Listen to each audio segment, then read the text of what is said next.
আজকে আমি একটা কবিতা পড়তে চলেছি। চলুন তাহলে শুরু করি। বিমলার অভিমান, নবকৃষ্ণ ভট্টাচার্যের লেখা। খাবো না তো আমি দাদাকে অতটা ক্ষীর, অতখানা অবনীর, আমার বেলায় বুঝি ক্ষীর মাত্র নামেই। খাবো না তো আমি ফুল আনিবার বেলা, যা বিমলা যা, পূজা করি দাও এনে সোনামণি মা। কাঁদিলে দুরন্ত খোকা, রাখা তারে ভার, তার বেলা ও বিমলা নে মা একবার।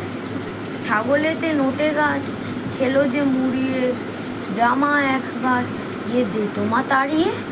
দাদা বসিয়ে আছে খেতে, দাও তোমা নুন, পানটা যে বড় ঝাল, দি মা এনে চুন।